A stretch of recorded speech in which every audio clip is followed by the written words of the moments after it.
Episódio 2. Mais poder ou menos poder? O que o STF prefere? Parte 1. Literalmente mãe.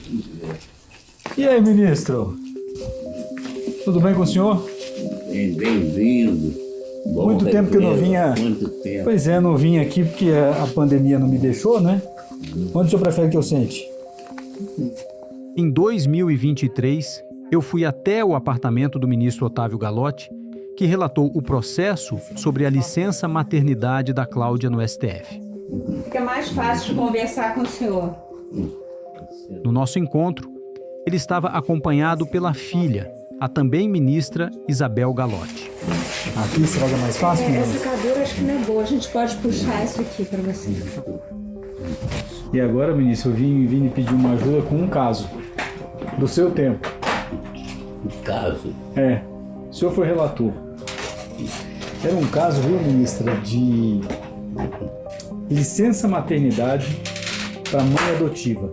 O senhor foi relator desse recurso extraordinário lá no ano de 2000. Por que você está interessado nesse caso de licença maternidade? Porque é o seguinte, ministra... A pergunta que a ministra me fez faz sentido. Por que eu estava interessado num caso tão antigo?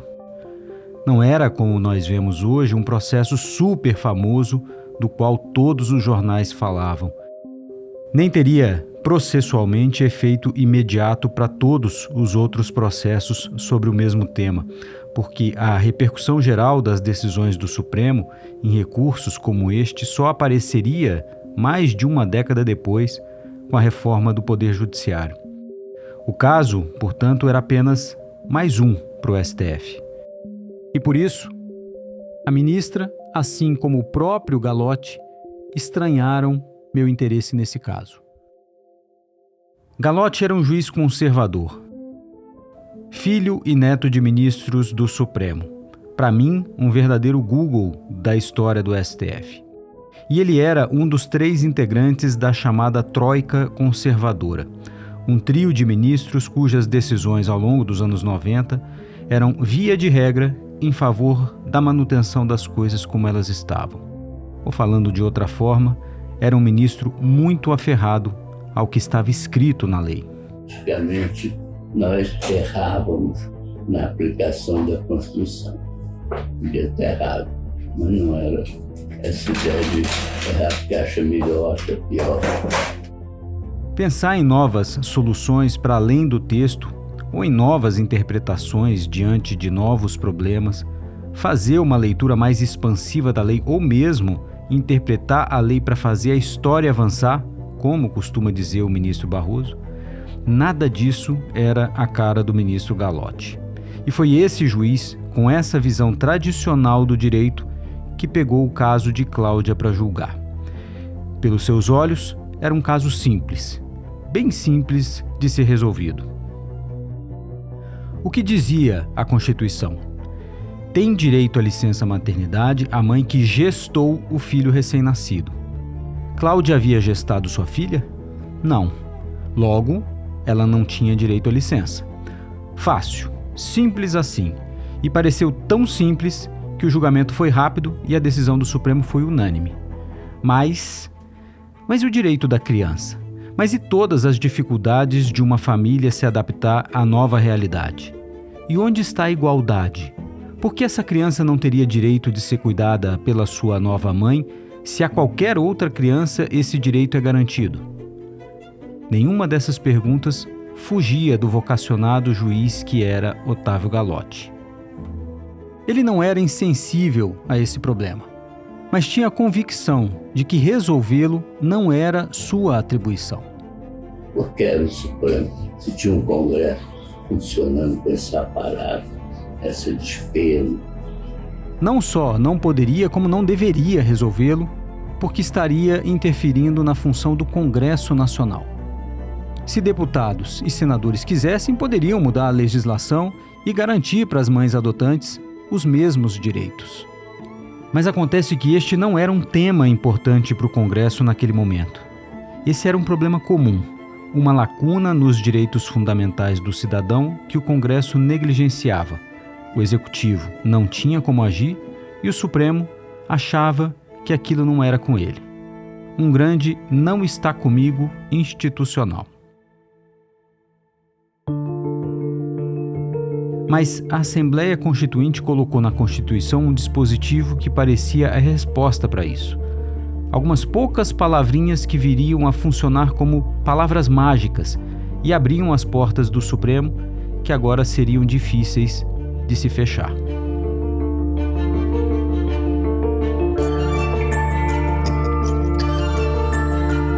Neste episódio, como os próprios ministros do Supremo se viraram contra um novo STF e como um deles abriu as portas para colocar o tribunal em um caminho perigoso e sem volta.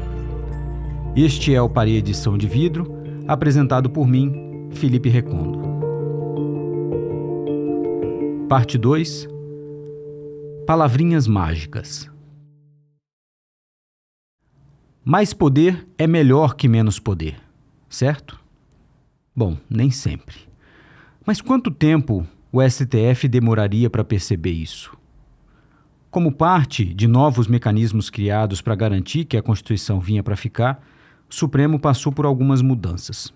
Todas elas tinham como fundamento a aposta ou o desejo dos constituintes de que uma instituição fora da política tivesse ferramentas, força e autonomia para dar efetividade aos direitos e promessas que foram feitos pela Assembleia Constituinte. E, evidentemente, que essa instituição evitasse retrocessos. E nós vamos explicar aqui as mais importantes dessas mudanças.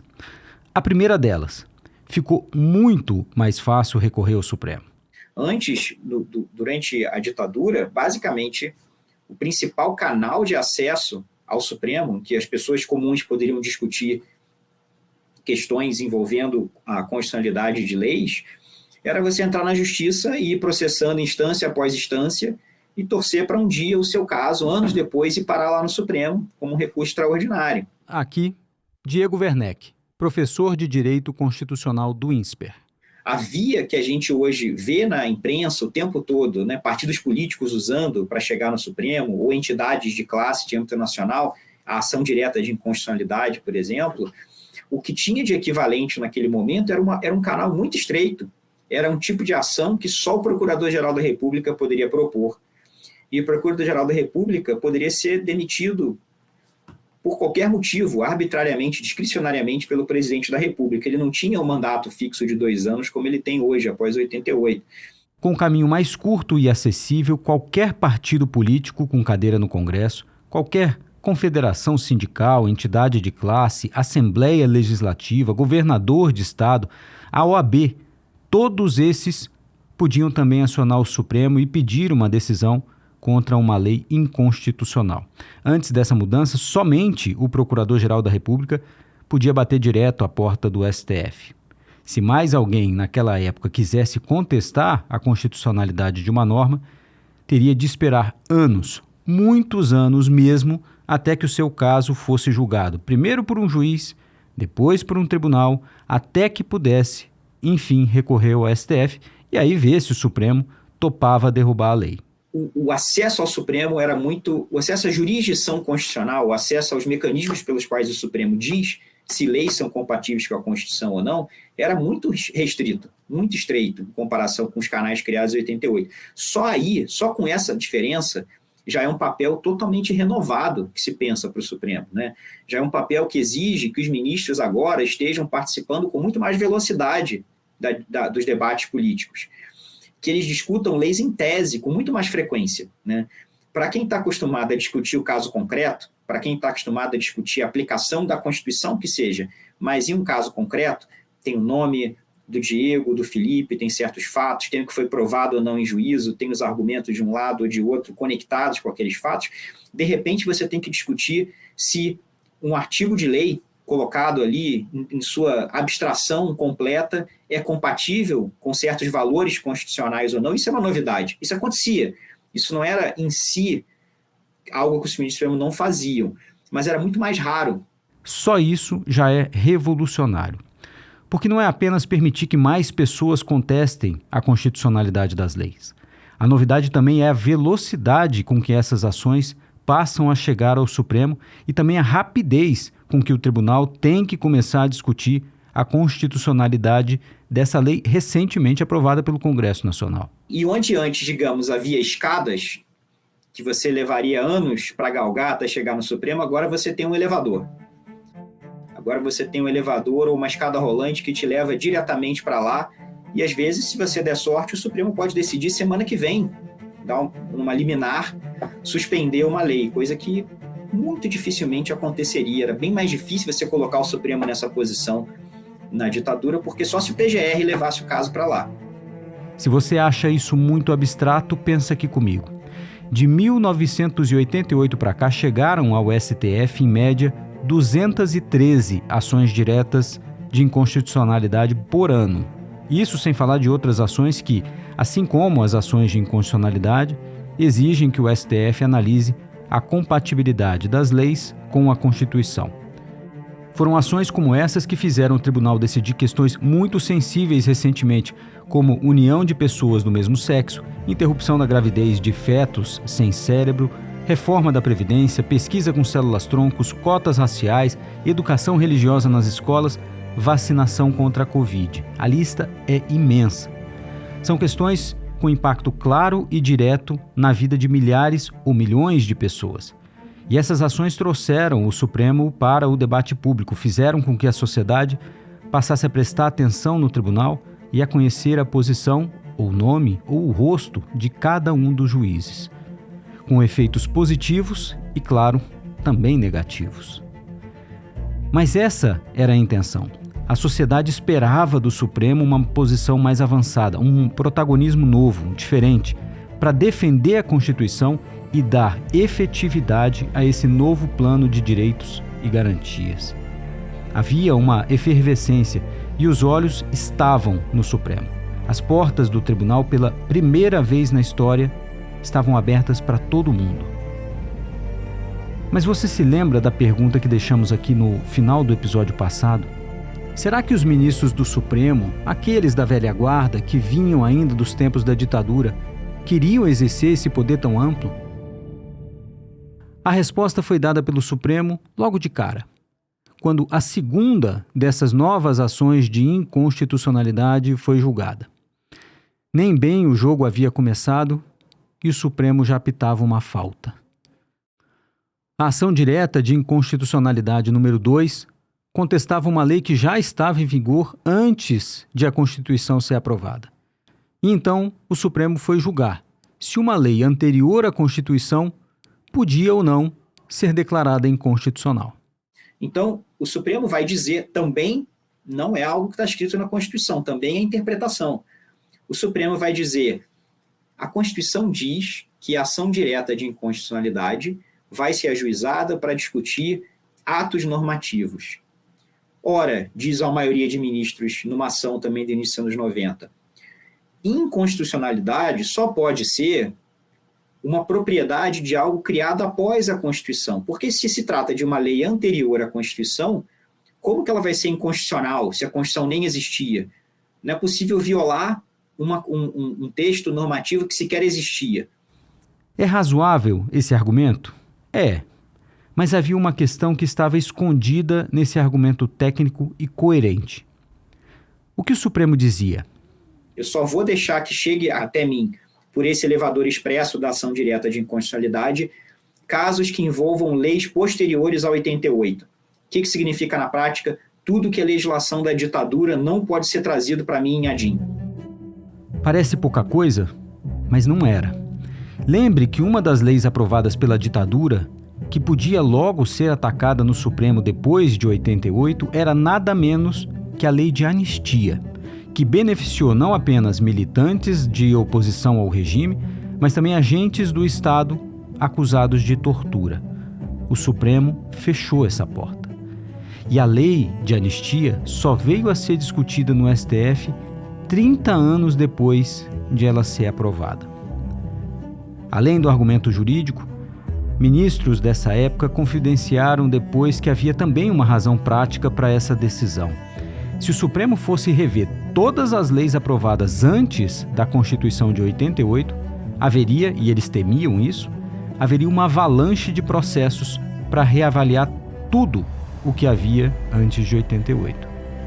Já era uma primeira demonstração clara de que, se dependesse daquela geração de juízes, o Supremo não teria ganho os poderes que os constituintes deram. Eles não concordavam ou não queriam exercer esses poderes tão amplos que a Constituição lhe deu. Poderes amplos de impacto político imprevisível. Mas além de abrir as portas do Supremo para uma nova e ampla clientela, a Constituição deu outro superpoder para o tribunal. Um poder muito novo e diferente de tudo o que os ministros estavam acostumados a fazer. O Supremo teria agora a função também de julgar as lacunas da política. Ou seja, se Executivo e Legislativo deixassem de aprovar uma lei exigida pela Constituição para garantir um direito, o Supremo podia apontar a inconstitucionalidade dessa falta de ação. Havia duas formas de fazer isso. Uma mais a cara daquele Supremo, que levava o tribunal a somente dizer que aquela omissão do Congresso ou do Executivo era inconstitucional, mas sem nenhuma consequência adicional, nada prático. O Congresso não estava obrigado a aprovar uma lei em prazo determinado. Ninguém seria punido se nada fosse feito.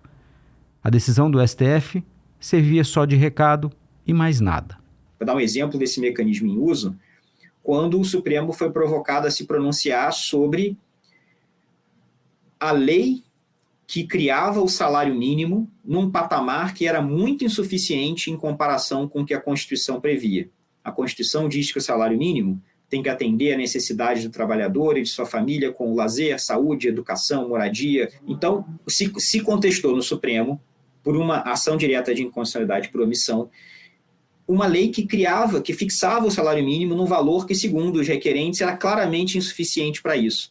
E o que o Supremo disse foi, sim, é insuficiente, mas o que eu posso fazer além de reconhecer que é insuficiente, além de reconhecer que essa lei está fazendo menos do que deveria, ainda falta algo da parte do Congresso. Mas havia um outro instrumento que deu ao tribunal um mecanismo para exercer um poder totalmente novo. Quem estava apostando mais na Constituição como um instrumento que implementaria direitos que mudariam a estrutura profunda da sociedade brasileira, estava apostando no mandado de junção, que era um mecanismo que permitiria a pessoas concretas que, sabendo que tem um direito garantido pela Constituição, mas que esse direito depende de uma lei exigida pela Constituição que não existe, levam para o judiciário o seguinte pedido: resolva o meu problema. Eu tenho um direito, esse direito não pode ser exercido enquanto essa lei não for criada, a lei não vai ser criada. O Constituinte, no fundo, não queria que o Supremo pudesse mandar o legislador legislar. Não, ninguém queria dar ao Supremo o poder de legislar. O que se queria era achar alguém que resolvesse o problema. E o mandado de injunção dava ao STF esse poder, mesmo que as regras só valessem até que o Legislativo, enfim, cumprisse o seu papel de aprovar uma lei. Um mecanismo que de fato foi aprovado era um mecanismo que dizia o seguinte: bom, tudo bem, o Supremo não vai se substituir ao legislador no sentido de dizer, deixa comigo que eu vou legislar para sempre sobre esse tema. Também não era para o Supremo dizer para o Congresso, você tem um prazo para criar essa lei, senão vai todo mundo ser preso, ou vai todo mundo sofrer algum tipo de consequência. Não era isso, mas era dizer, enquanto o Congresso não age, eu preciso proteger esse direito de outra forma.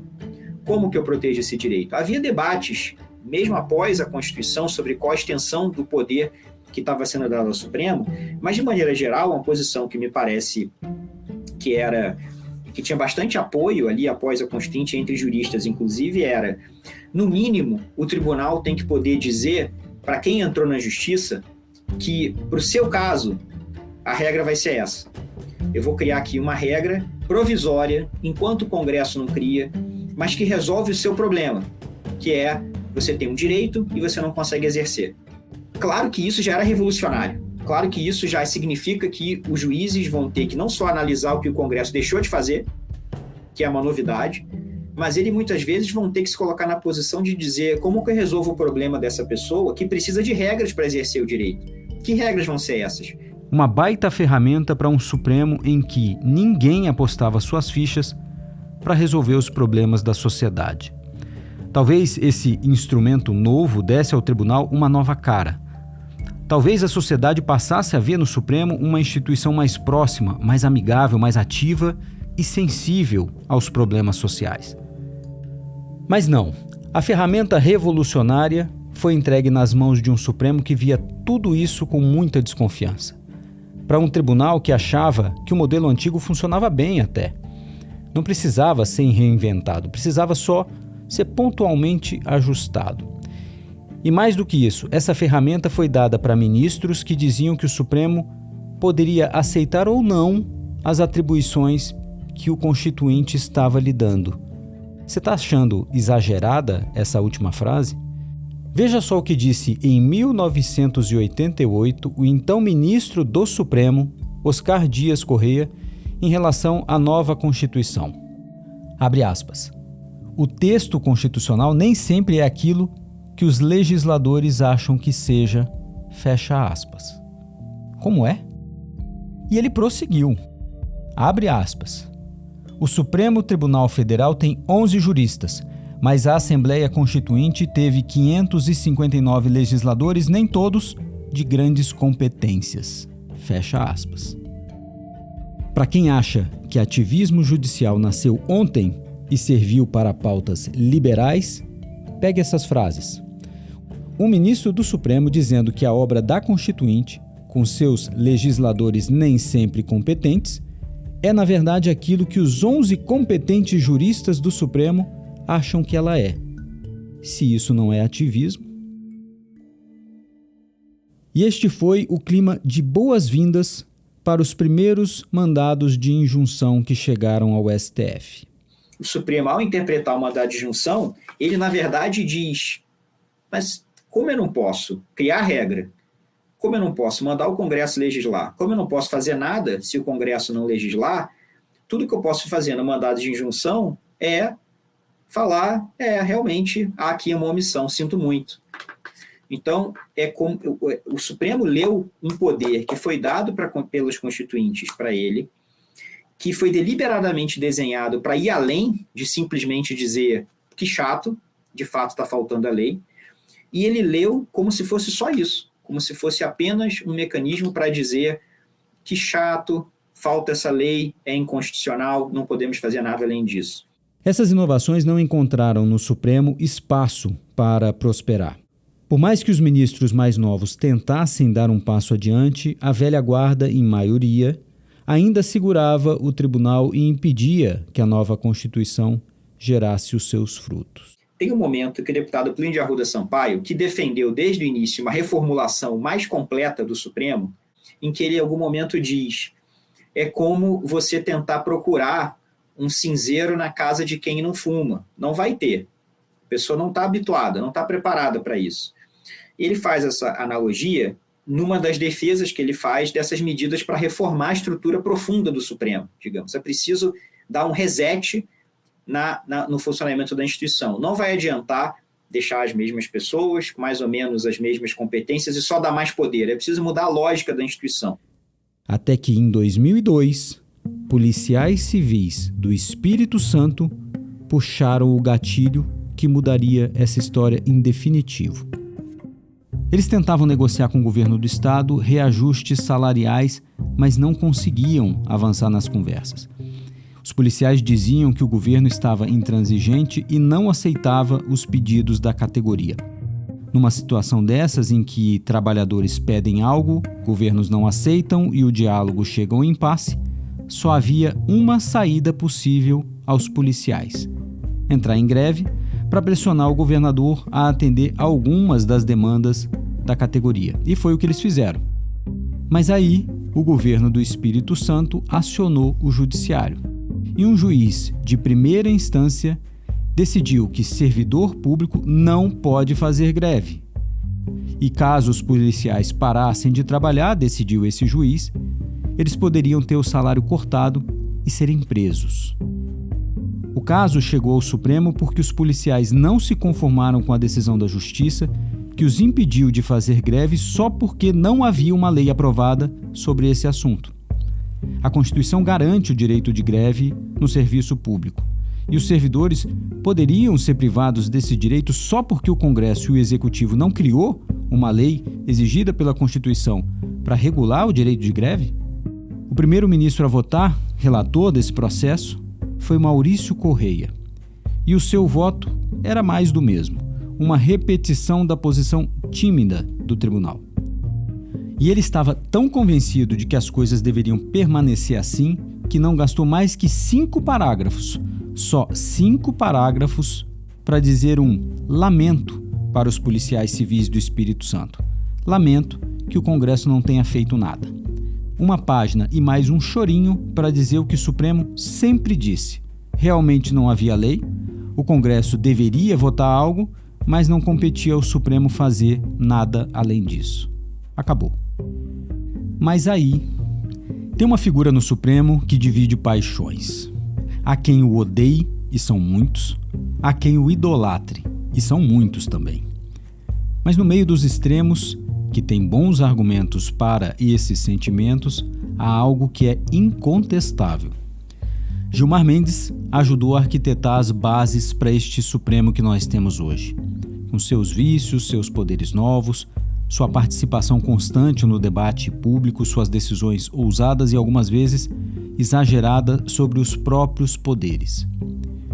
Vendo que Maurício Correia repetia aquela mesma desculpa de que o Supremo não podia fazer nada, Gilmar Mendes parou o julgamento.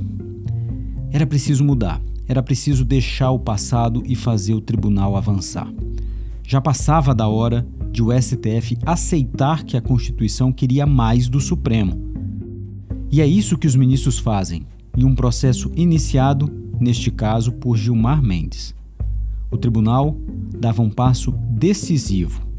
Abria uma nova porta que, embora hoje pareça muito estreita, representava uma revolução em relação aos anos 90.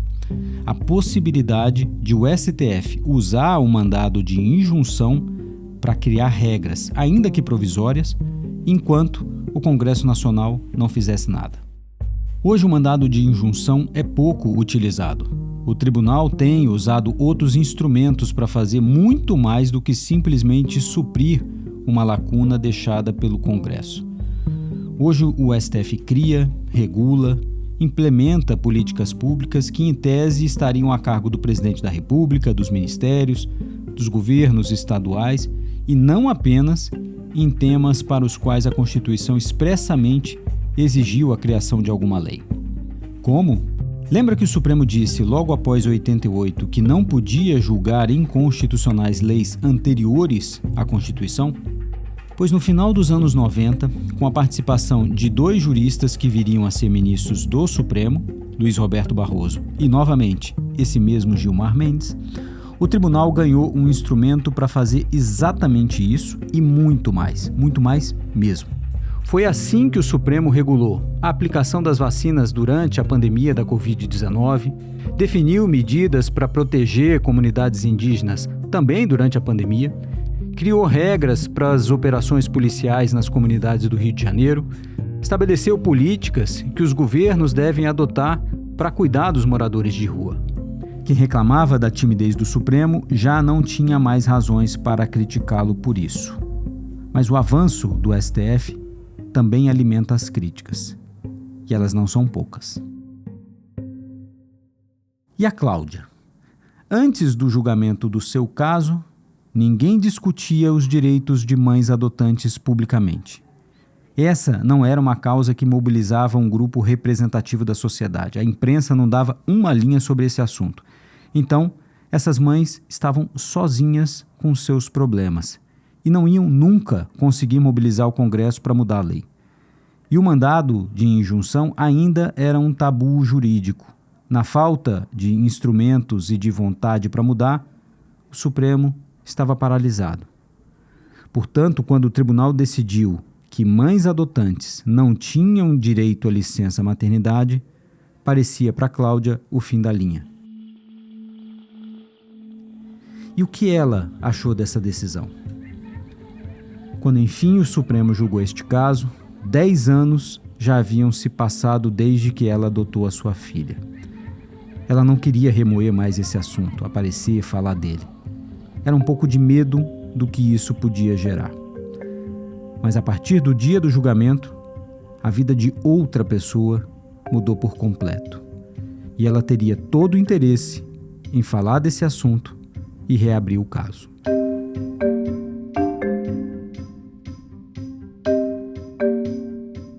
Eu sou Felipe Recondo, roteirista, apresentador e produtor executivo do Paredes São de Vidro.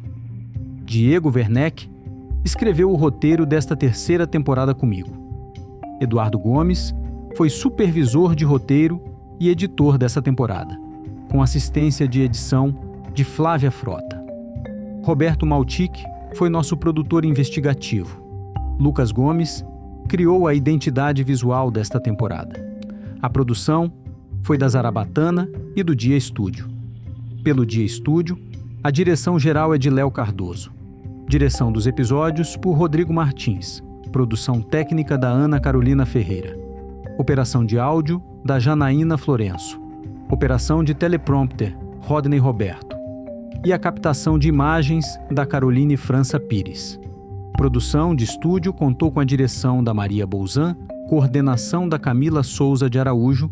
A cenografia foi criada e montada pela equipe do Júlio Vida, Pedro Rogato, Mirella Froy, Vicky Rodrigues, Ale Russo e Robson Pereira. A Elva Obeso e Nicole Nascimento fizeram a coordenação de pós-produção. Alan Postal e Diogo Medina produziram os motions. E Rodolfo Pereira foi o responsável pela edição de vídeo. O design das artes utilizadas na edição do podcast foi criado pela equipe coordenada por Bruno Andrade e composta por Joana Dorner e Pedro Padilha.